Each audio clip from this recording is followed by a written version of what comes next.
Minecraft is going through a revolution. On September 30th, we're getting an update that turns one of the most common resources in the game into something powerful. And that's just the beginning. Shortly after, we'll see an update with underwater mounts, a new weapon, and zombie horses. This isn't just an ordinary patch, it's the biggest update in years, something that will completely change the game. In this video, you'll see everything from Copper Age to Mounts of Mayhem, and find out which changes will truly transform gameplay. First, Copper Age, the update that finally makes copper a full-fledged material, just like iron or diamonds. And while we already knew about many features, the live event revealed a few details that are really worth checking out. Up until now, copper was mostly treated as a decorative block, great for building statues or fancy structures. You've probably used it more than once just to make your base look nice, but now it's getting a second life because it will finally have real use in survival. The best part? Copper is one of the most common resources in the game. No more digging for hours like with diamonds. Practically everyone will be able to quickly gear up with a full copper set. But that's just the start, because Mojang added what might be the most interesting helper in the history of the game, the Copper Golem.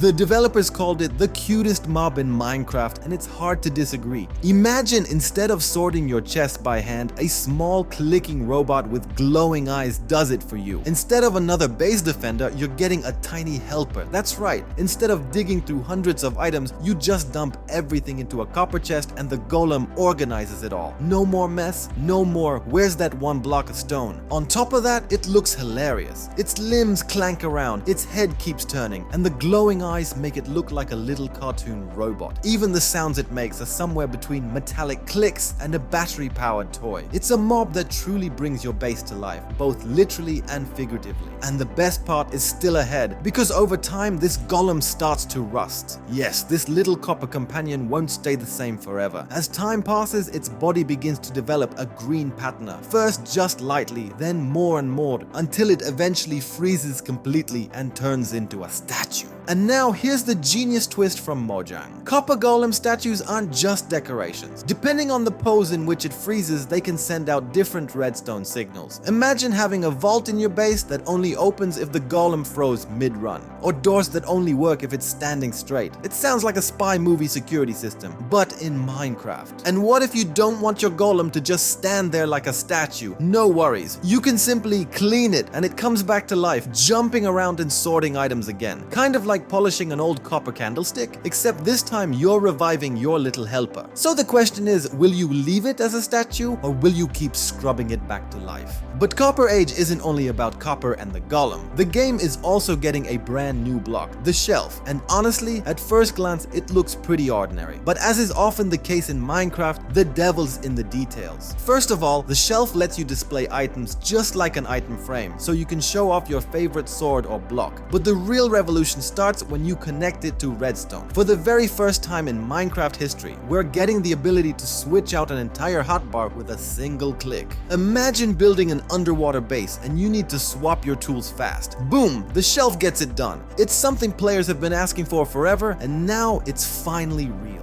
And here's where the community magic kicks in. Developers assumed shelves would mostly be practical blocks, but players, as usual, they went a step further. Shelves started turning into furniture, architectural details, even cornices and baseboards. And it looks incredible. A simple block that unlocks a whole new level of decoration. So the shelf is a perfect example of how Mojang gives us a tool and the players turn it into something that surprises even the developers. Copper Age is an update that gives us long-awaited copper tools and armor, introduces an adorable little helper to your base, and adds a block that opens up brand new creative options. It's a mix of what players have wanted for years, plus ideas nobody ever saw coming. But Copper Age is just the first drop. The second update is even wilder, something players have been waiting for a long time, the aquatic update called Mounts of Mayhem. And here Mojang really went off the beaten path, adding a completely new underwater mob, the Nautilus. You can find it in the depths of the ocean, usually near shipwrecks or kelp forest. Its look resembles the Nautilus shell we already know from Minecraft, but this time it's a living creature. Regular Nautiluses come in a rich orange, even golden hue, and their movements are stunning to watch.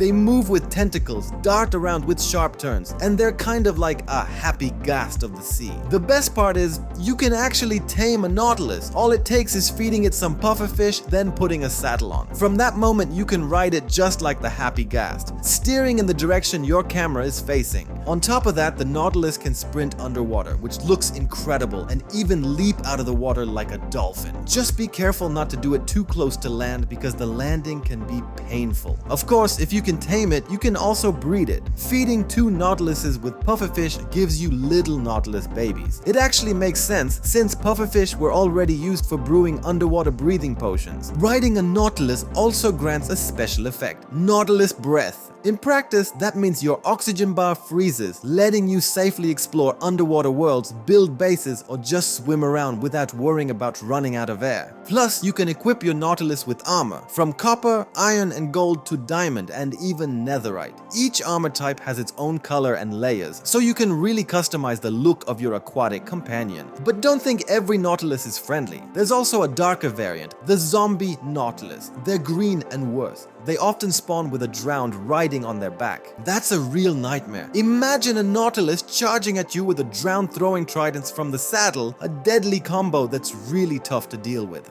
And that's still not all, because Mojang came up with something even crazier. This drop also brings a completely new weapon to the game, the spear. Crafting it is super simple, just 2 sticks and 1 ingot of any material. This is the first time in ages that Minecraft gets a brand new first tier weapon. Even better, the spear is a tiered weapon. You can make it out of copper, iron, gold, diamond, or even netherite. Naturally, the better the material, the stronger it is, but also the heavier, and that weight is exactly what makes spear combat feels so different from any other weapon. The spear has 2 attack modes, a regular thrust and a charge. The second one is truly unique because its damage depends on the player's speed. In other words, the faster you run or ride, the harder you hit. What's more, the target's speed also matters, which means PvP will require real strategy. You can even use it to knock enemies off their horses or Nautiluses, but you can't keep the weapon perfectly steady all the time. After a while, it starts trembling, then dropping and rising again. Depending on the stage, its abilities change, from full parries and disarming to pure attacking. This means you'll need to master timing, sprints, and attack angles, and that opens up huge potential for mounted duels, underwater battles on Nautiluses, and even aerial combat with Elytra. And since we're already talking about mounts, for the very first time in survival mode, we'll also see the zombie horse. These creatures will spawn in savanna and plains biomes, and just like regular zombies,